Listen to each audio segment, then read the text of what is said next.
How's it going, traders? In this video, I'm just going to do a quick 10-minute little lesson on supply and demand from start to finish, all of the important aspects of trading supply and demand. So if you like the video, make sure to hit that like button and subscribe if you are new to the channel.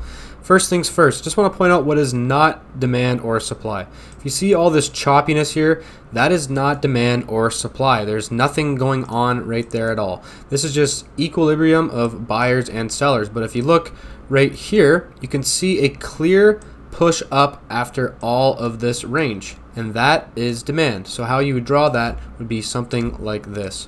You just draw your demand zone around there, and I'll touch more on that in a bit, but I just wanted to show you guys the basics of what supply and demand is. Clearly buyers took control here and pushed price up higher and got rid of all the sellers because sellers could not push down price anymore.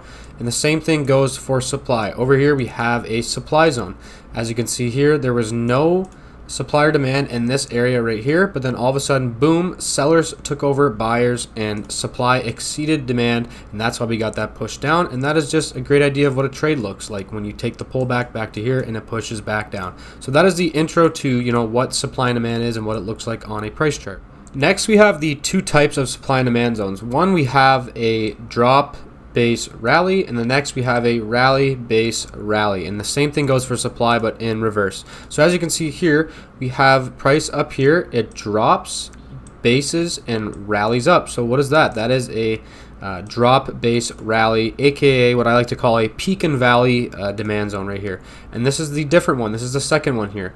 We have a push up, a small base right here in the form of one candle, and then another push up. That is a CP pattern, which is a continuation pattern, which is also known as a rally base rally. And we also have another rally base rally right here, and there's actually another one right there. So hopefully you guys understand the difference between the two types of supply and demand zones. And remember, if you have any questions at all, just leave them in the comments down below and I'll get back to every single question. And like I said about supply, the same thing goes for supply, it's just in reverse. So as you can see here, we have a supply zone right there, and then we have a supply zone right here.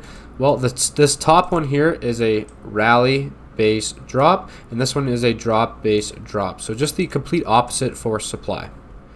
All right, the next thing to consider when trading supply and demand is multiple time frame analysis, and this is probably the most important factor in trading, so make sure you pay attention to this. In supply and demand, there's three time frames we usually use. So your higher time frame, your intermediate time frame, and your entry time frame, and they're pretty self-explanatory. But let's say you want to enter on a 1 hour chart, and if you have any questions on what time frames you should be using, drop it down in the comments down below and I will get back to you. So right here, our higher time frame is the daily chart. So this is a daily chart we're looking at right now. And the first thing I noticed is this demand zone right here. And this is just an example. I'm picking this one out because it ended up working. So I just wanted to show you guys just for the sake of the example.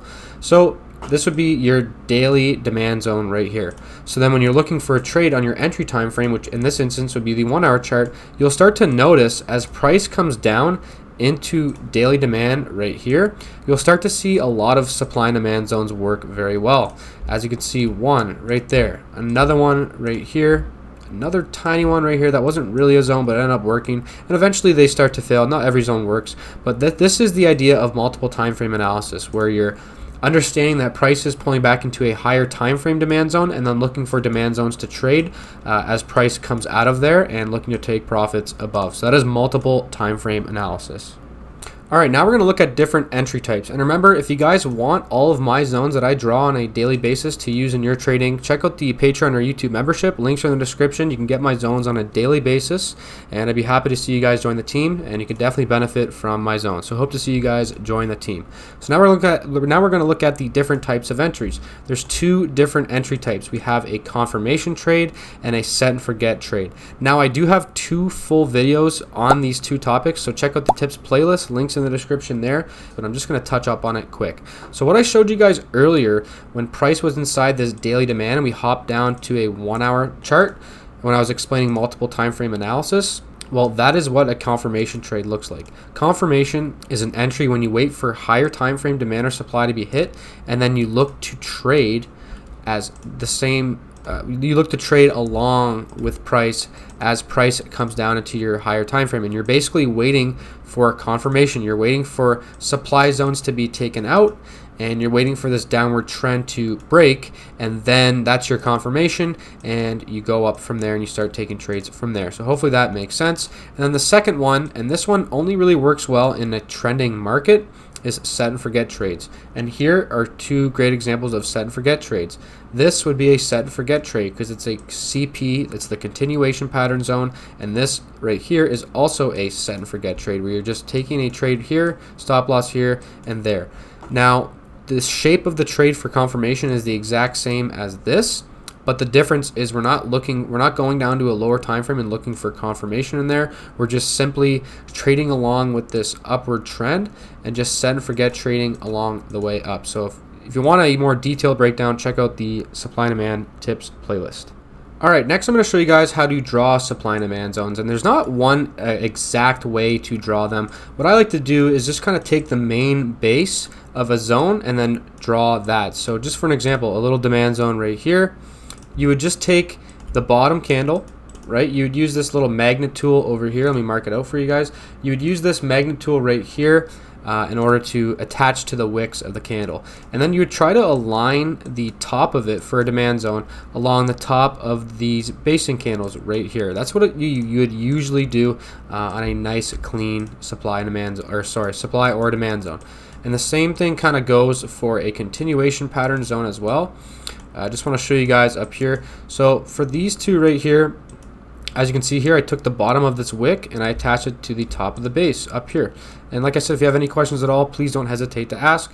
And then for this continuation pattern zone, I don't want to have the zone be too small like this because then the entry becomes a little harder to get. So what I like to do is just make the zone a little bit bigger, maybe the whole wick in this circumstance. So like I said, there's no right or wrong way. Just test out what you like and what works for you, and eventually you'll figure out what exactly works, but there's no right or wrong way.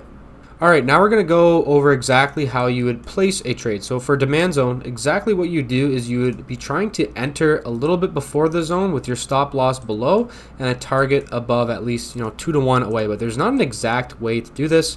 If you take a risk to reward tool like this, it's going to look something like this, where you have your entry up here, your stop loss just below, maybe a target at 3 to 1 or whatever you want to do. And there's no right or wrong way. So to make it really quick, to summarize, your entry goes here, your stop loss goes below the zone, and target up above. I know some people don't like to have targets, they like to trim off their profits as they go, and that's completely fine.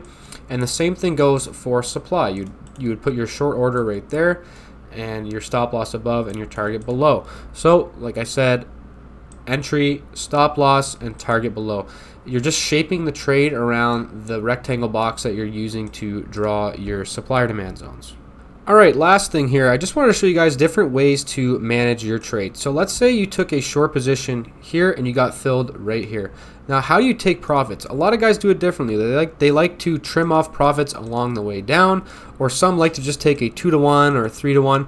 But here's one way. I'm going to show you a few different ways. Where let's say if you took a short here, you simply look for opposing demand and take profits there. So as you can see here, there is opposing demand right here. That's why it's beneficial also to use my zone. So definitely check out the membership. You can use my zones to help with your take profits.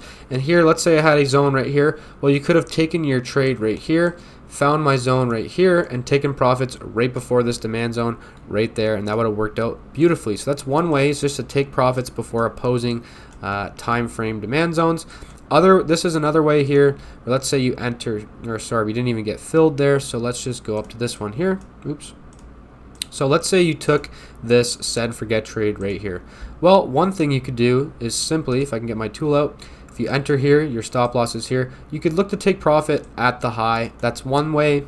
Or you could take 50% off at the high and let the rest ride and maybe move your stop loss up to break even. Or what other people do is and this is what I like to do, I just like to set my risk to reward tool here, and I like to look for 2.5 to 1s or sometimes 3 to 1s and just get out and find the next trade. So if you guys want to see a detailed breakdown of a video explaining that in detail, just let me know. I can maybe do that. So hopefully you guys found this video helpful. I know it was quick, but I try to get straight to the point. If you have any questions at all, don't hesitate, leave them in the comments down below.